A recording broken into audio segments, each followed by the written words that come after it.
next question, which is around the goal that India has set up for itself. 2.7 trillion now as an economy, $2.7 trillion dollars, sorry, and taking an optimistic goal of being a $5 trillion economy by 2025. I mean, this looks little overwhelming. I'm sure we have discussed about the reforms that needs to take in place, but then these reforms taking place simultaneously, growth also happening. We know there are FDIs coming in, but largely to a couple of companies, not everywhere. You know that. But then how exactly this will shape up? What exactly do you think India needs to do if it really wants to get into that kind of economy by the next 5 years? I mean, what do you think about it? Okay, 5 trillion, it's a good dream. It's a good figure to achieve.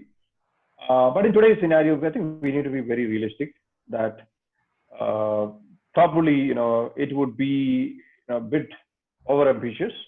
But then I am of the opinion that, I'm an ambitious guy. I always tell my team that, never ever set a target which can be easily achieved. Then it's not a target. Mm-hmm. So we need to set a goal, which is something which you need to raise your bar every year. So 5 trillion is a good dream to achieve. Sure. Maybe we may not push ourselves too much. Yeah, it should be achieved in 2024 or 2025. Maybe 1 or 2 more years. It might be required in the current scenario, because in the current financial year, our economy is probably going to contract a bit. Okay. I'll give you some statistics on that. Okay.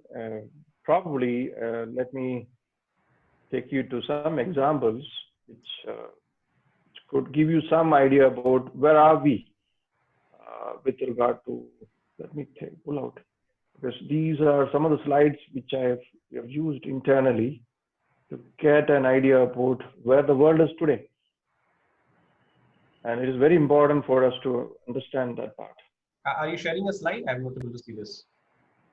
I'm staring it now. Yeah. Okay.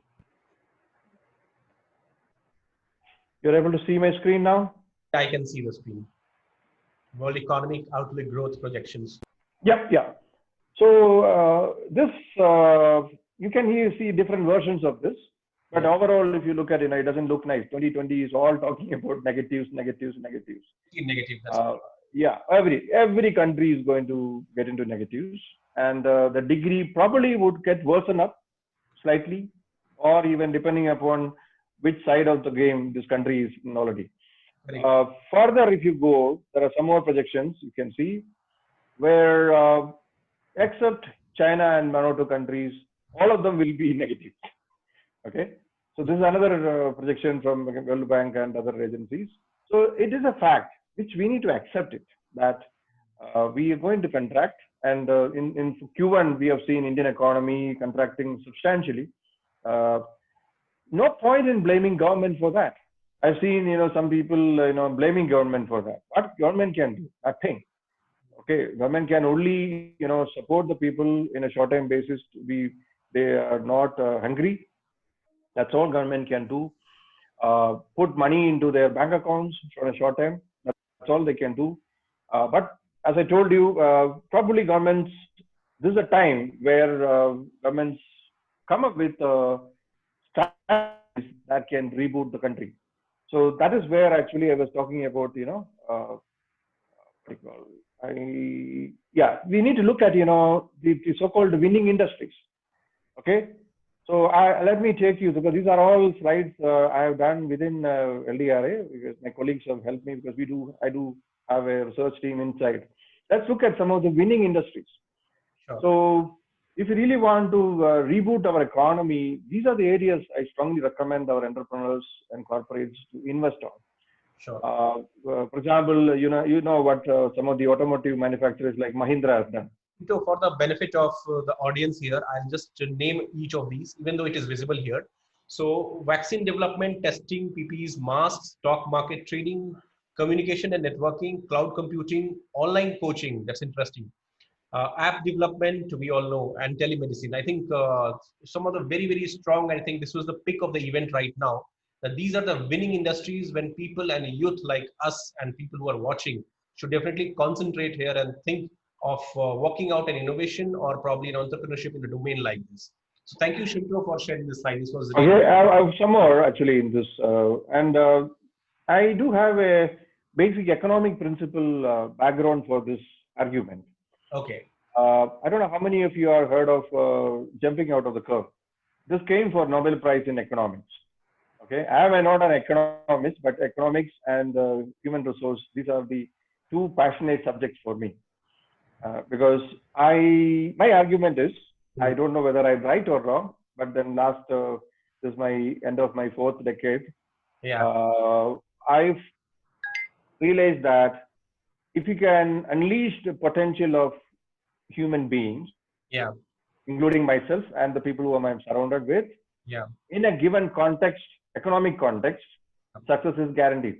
Yeah. So unleashing, I'll just stop you there, Shinto. Unleashing a human being into the best capacity that he can produce is a concept of Gupshup to Inspire. So thank you for checking into this once. Good, great. So in a given economic context, Yeah. okay, I stress on that part. The economic context is very important. Yeah. So that is why I got passionate about these two subjects. Observe people, analyze their behavior, find their motivational aspects, and that varies from individual to individual, age group to age group. Sure. Because I interact with sector specific. When I do conduct program for teachers, kids, youth, industry guys, the mindset of each community is different.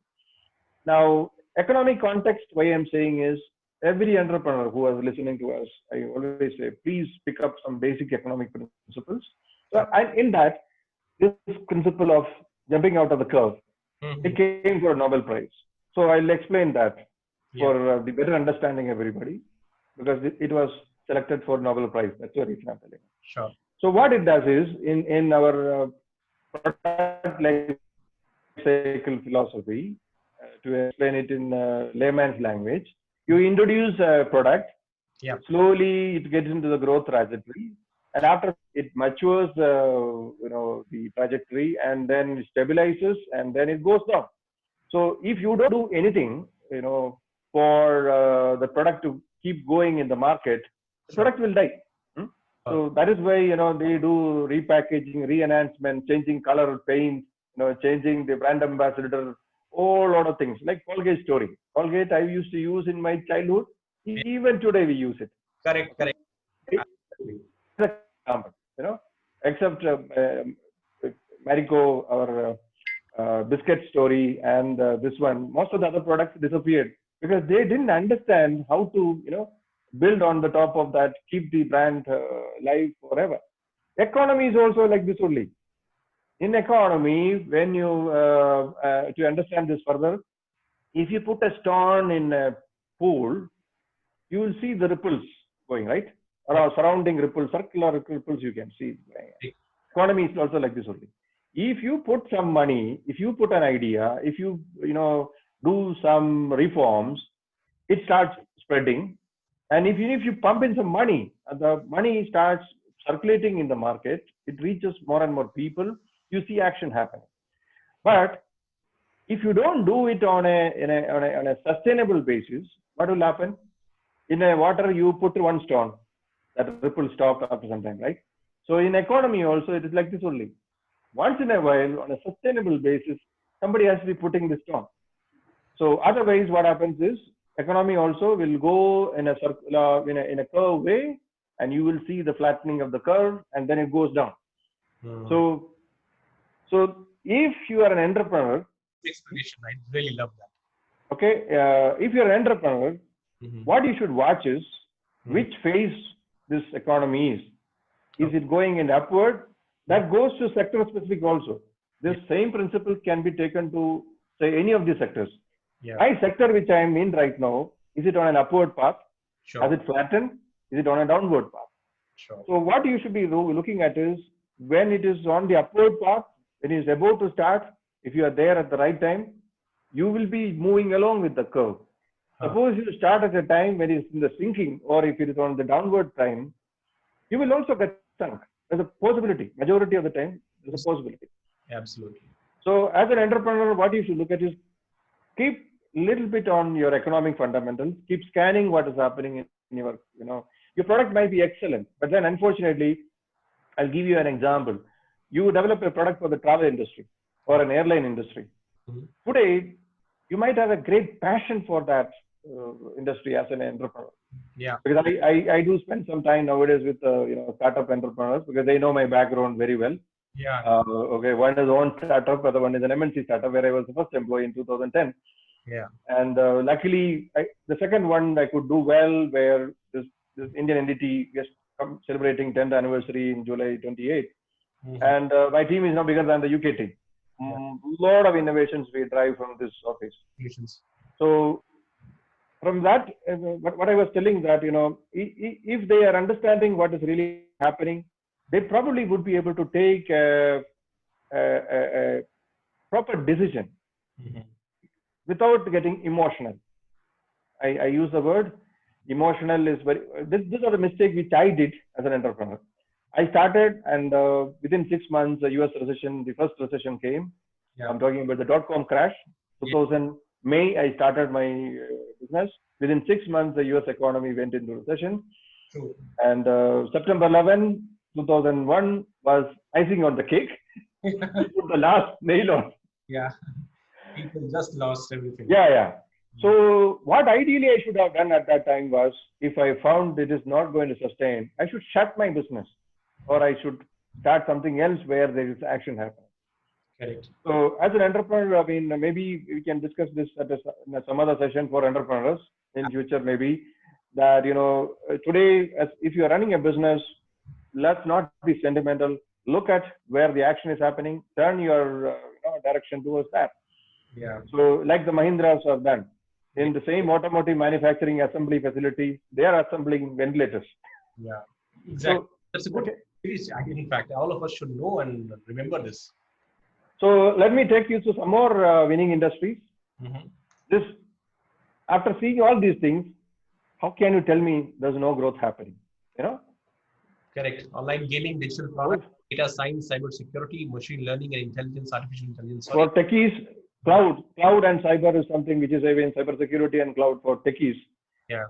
And for people who have electronics background, custom made chip design. Yeah. Classic example is, last week you heard, Apple coming out and saying that, no more Intel chips. We're going to have our own custom made, SoCs, system on chips, to be driving their, Apple phones going forward. So if you look at, this is,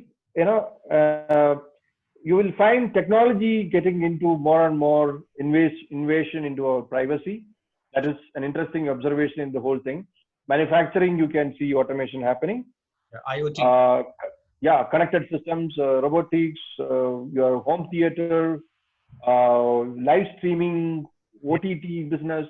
Yeah. Whole lot of. So if you ask me, Sure. When I look at it, I see more positives. Mm. I see more positives. Correct. A lot of sectors are doing really well in the coming years. Now the question is, are we having the right skills? Correct. Okay?